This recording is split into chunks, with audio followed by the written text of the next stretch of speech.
자, 기말고사 대비 세 번째 영상입니다. 자, 지난 영상에서 우리가 했던 오비탈에다가 이제 전자를 넣어보자 이 말입니다. 자, 이제 내가 전자를 하나씩 집어넣을 건데 일단 에너지 준위부터 한번 생각을 해봐야 돼요. 자, 전자를 배치하는 데는 세 가지 규칙이 있는데 첫 번째 규칙이 싸움의 원리라는 게 있거든. 그럼 거기에 에너지 준위에 따라서 넣는 게 조금 바뀝니다. 자, 먼저 수소 원자라는 게 있고요. 다전자 원자라는 게 있는데 전자가 여러 개가 있으면 그냥 다 다전자인 거야. 그럼 전자가 하나밖에 없는 수소 빼고 나머지는 전부 다 요렇게 된다라고 보시면 돼요. 요거 내신에서 한 문제쯤은 무조건 물어볼 거니까 꼭 기억하고 계셔야겠습니다. 자, 수소 원자라고 하는 것은 주양자 수에만 영향을 받아요. 그럼 주양자가 1일 때는 1s밖에 없죠. 주양자가 2일 때는 2s와 2p가 있는데 여기에 언제 어디서 어떻게 들어가든 그건 중요하지가 않다라는 겁니다. 주양자 수가 2면 그냥 에너지가 같아 라고 할 거고요. 자, 주양자 수가 3일 때는 3s, 3p, 3d 이런 것들이 있는데 이것도 신경 쓰지 말고 그냥 에너지가 같다라고 부르면 된다라는 거죠. 그러면 우리가 수소라고 하는 친구는 전자가 하나가 있잖아요. 그러면 첫 번째 껍질에 s오비탈인 1s에 전자 하나 넣겠다 이런 식으로 적어줄 수가 있을 거예요. 자, 그 다음에 다전자 원자라는 게 있습니다. 전자가 여러 개가 들어간다라는 건데 자, 주양자 수와 부양자 수, 방위양자 수에 따라서 에너지가 바뀐다라는 겁니다. 자, 먼저 보시면 첫 번째는 1s가 있죠. 두 번째는 2s와 2p가 있는데 s보다는 p보다는 d가 에너지가 큽니다. 그러면 두 번째는 2s와 2p가 있죠. 2s보다 2p의 에너지가 더 클 거야 라고 말하고 싶은 거지. 그러면 세 번째 껍질에는 3s, 3p, 3d가 있는데 3s보다는 3p보다는 3d가 에너지가 큰데 여기 이상한 게 있죠? 중간에 4s가 껴있습니다. 자, 그래서 요거 시험에 정말 너무너무 잘 나올 거니까 봐두셔야겠어요. 3p 다음에 3d가 에너지가 큰 것은 맞는데 네 번째 껍질에 있는 s오비탈이 요 사이에 낑겨 있다라는 거. 그래서 요거 꼭 알고 가셔야겠습니다. 그래서 여기까지가 이제 우리 시험법인데 사실 수능은 여기까지가 맞아요. 근데 내신에서는 혹시 모르니까 3D까지는 알고 가야겠다. 이렇게 봐주시면 되겠습니다. 한번 정리해보죠. 수소 원자는 어떻죠? 1s, 그 다음에 2s와 2p는 같아. 3s, 3p, 3d도 같아. 그 다음에 4s 이렇게 넘어가겠구나. 그 다음에 다전자 원자는 1s, 2s, 2p, 3s, 3p 그 다음에 뭐라고? 4s라고. 그 다음 3d가 나온다. 여기까지 봐두시면 되겠습니다. 자, 이제 싸움의 원리라는 게 나오는데 자, 이게 말 그대로예요. 그냥 아래쪽부터 채워 넣는다라는 건데 여러분이 아마 통합과학 때 이런 얘기 들어보셨습니다. 첫 번째 껍질에 2개 들어간다. 두 번째 껍질에 8개가 들어간다. 세 번째 껍질에 8개가 들어간다. 이런 얘기들 아마 했을 거거든. 그럼 이제 그 얘기를 한번 해보는 건데요. 자, 먼저 수소 원자는 에너지가 이렇게 만들어진다라고 방금 말했어요. 그러면 수소 전자 몇 개야? 1개 있죠. 그러니까 에너지가 제일 낮은 1s에 전자 하나 넣으면 끝! 얘는 끝난 거야. 전자가 하나밖에 없으니까. 그러면 나머지는 전자가 여러 개가 있으니까 어떤 순서로 넣을 건데 라는 거예요. 그럼 요것만 딱 기억하시면 됩니다. 에너지가 낮은 오비탈을 다 채워야 그 다음으로 넘어갈 수가 있는 거지. 그럼 1s 오비탈은 방 몇 칸이라고 그랬죠? 한 칸입니다. 그럼 한 칸에 전자 몇 개 들어가요? 2개까지 들어갈 수가 있겠다. 그 다음은 2s 나오겠죠?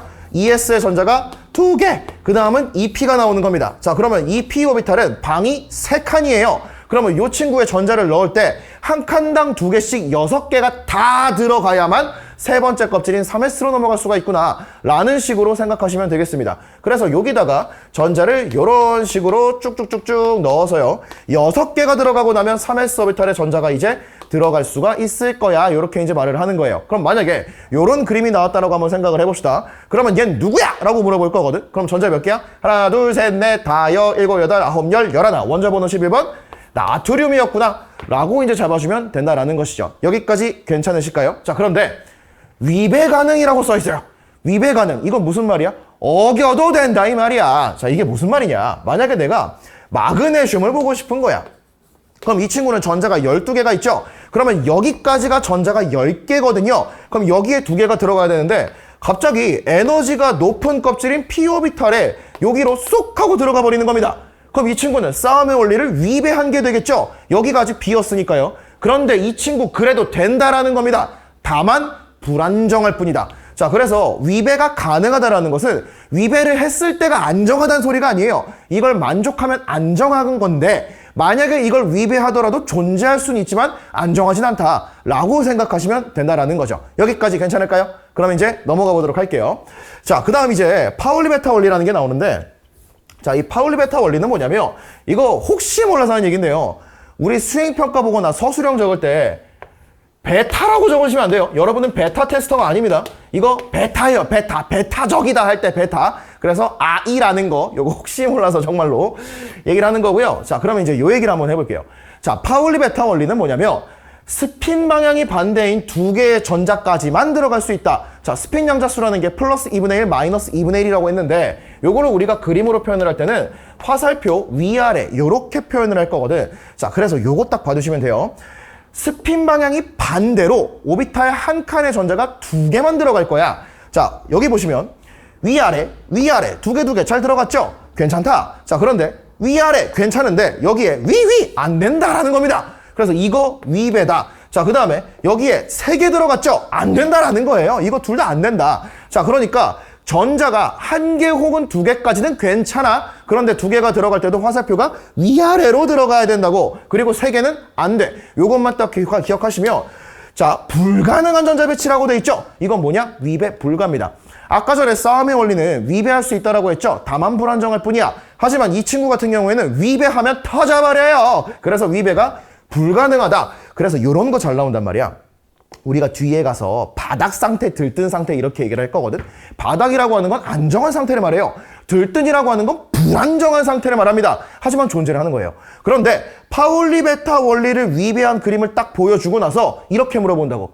이 배치는 들뜬 상태야. 하면 오답이라는 겁니다. 왜? 파울리를 위배했으면 존재 자체가 불가능하기 때문에 바닥 들뜬 둘 다 성립할 수가 없다. 그냥 존재 불가능한 상태다라는 거 꼭 기억하셔야겠습니다. 내신 낚시로 잘 나오니까요.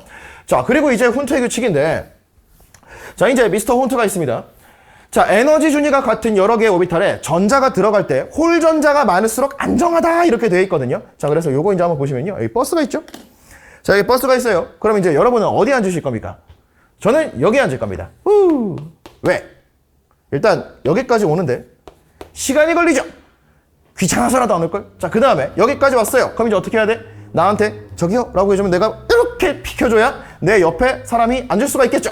그러니까 내가 여기 앉아있으면 이제 다른 빈 곳이 너무너무 많으니까 그냥 다른 데 앉고 말지 여기 굳이 누가 앉겠냐? 라는 겁니다. 자, 이거를 가지고 막 인성 논란 얘기하는데 그냥 예시야!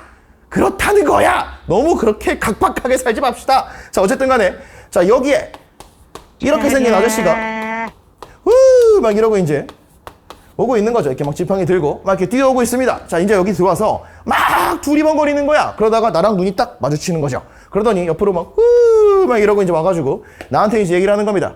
저기요? 잠시만요. 그러더니 내가 뭐지? 이러고 있었더니 갑자기 내 옆에 앉아서 나를 보면서 이러고 있는 거죠. 이 아저씨가 불법을 저질렀나요? 아니죠. 그럼 제가 이 아저씨한테 뭐라고 할 수 있습니까? 없죠. 그냥 자유롭게 한 거니까. 하지만 내 기분은 어떻죠? 굉장히 불안정하다. 화학적인 표현이죠. 불안정한 상태. 아, 이거 좀 뭐가 이상하다라는 거야. 자, 만약에 여기에 사람들이 너무 많이 앉아 있는 거예요. 이렇게 막 자리가 하나도 없어.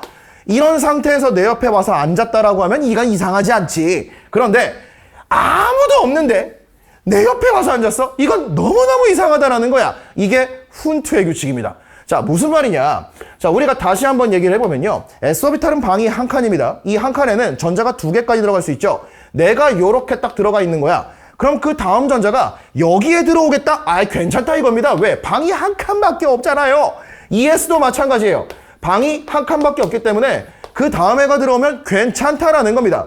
자, 그런데 이 P오비탈은 자, 요 방 세 칸은 에너지가 똑같아요. 방향만 다른 겁니다. 그러니까 첫 번째 전자가 이 세 칸 중에 어디에 들어가든 그건 중요한 게 아니거든. 내가 여기 딱 들어가 있다라고 한번 해볼게요. 그러면 그 다음 전자가 방이 두 칸이 남았죠? 근데 여기 들어오겠다는 거야. 굳이 왜? 이유가 없다라는 거죠. 그러니까 옆칸으로 꺼져. 이게 훈트입니다. 옆칸으로 또 꺼져. 어떻게 돼요? 홀전자라는 건 방 한 칸에 혼자 있는 전자를 홀전자라고 불러요. 홀전자 수가 많을수록 안정하다. 이게 훈트의 규칙입니다. 자, 그러면 방이 닫혔죠? 그럼 그 다음 전자가 여기에 들어오는 거, 아, 오케이. 여기 들어오는 거, 괜춘. 여기 들어오는 거, 아, 괜찮아. 방이 없는 거니까. 하지만 방이 비었을 때는 옆 칸으로 가세요. 요렇게 딱 봐두시면 된다라는 거죠.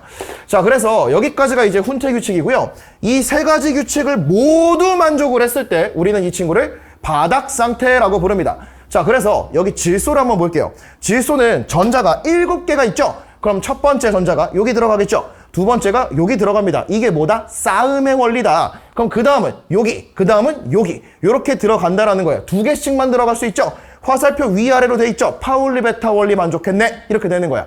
그러면 그 다음 전자가 여기 옆칸 비었으니까 여기 총 7개가 들어갔다. 싸움 문제 없어요. 파울리 문제 없어요. 훈투 문제 없어요.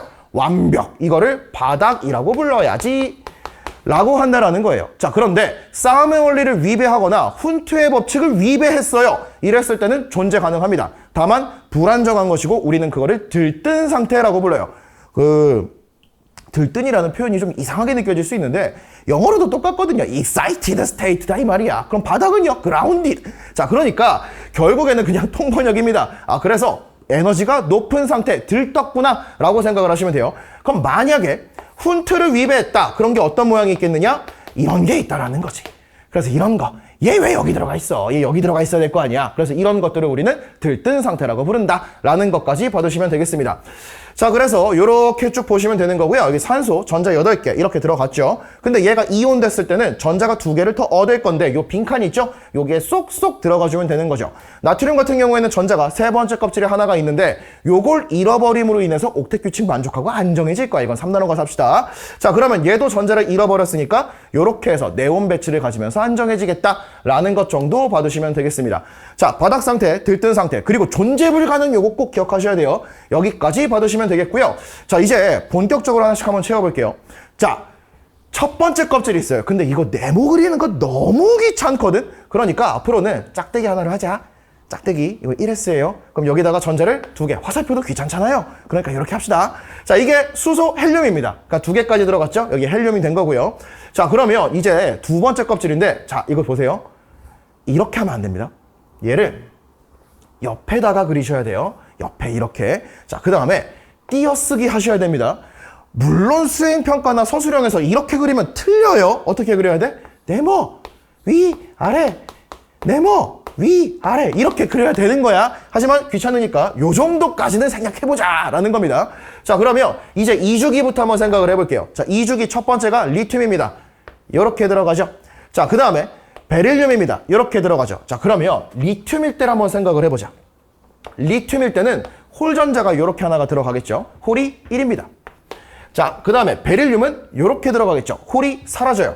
그러면 원자가 전자라는 건 가장 바깥 껍질에 존재하는 전자를 말하는 건데 18쪽만 0이에요. 요건 알고 계실 거라고 생각하긴 하는데 혹시 몰라서 설명을 하면 18쪽 원자들은 너무 안정해서 결합에 참여하지 않거든요. 그러니까 원자과 전자라는 건 화학 결합에 참여하는 전자를 말하는데 그게 가장 바깥 껍질입니다. 근데 18쪽은 안정해서 결합 안 한다며. 그러니까 원자과가 얘만 0이다라는 거예요. 요것만 따로 봐두시면 되고요. 그럼 리튬은 여기 두 번째 껍질이니까 1개, 베릴륨은 2개가 되겠죠. 자, 그리고 나서 이제 EP 오비탈에 전자가 들어가기 시작을 할 건데 붕소, 탄소, 질소 이렇게 들어가겠죠. 그럼 홀도 하나씩 늘어나고요. 원자과도 하나씩 늘어나겠네. 이렇게 만들어지겠죠. 자, 그 다음에 산소, 플로린, 네온. 이제 홀이 하나씩 줄어들죠. 그러니까 얘가 2, 1, 0 이렇게 돼서 끝나는 거고 원자과는 6, 7 이렇게 마무리가 되겠다. 3주기도 3S와 3P가 들어갈 거기 때문에 내용상 똑같아서 홀 전자 외워주셔야겠습니다. 10, 1, 2, 3, 1, 0. 원자과 1, 2, 3, 4, 5, 6, 7, 0. 근데 원자과는 그냥 조개에서 1의 자리를 가져오는 걸로 외우시는 게 문제 풀 때 더 편해요. 그래서 홀만 따로 10, 1, 2, 3, 1, 0 이렇게 외워주시면 되겠습니다.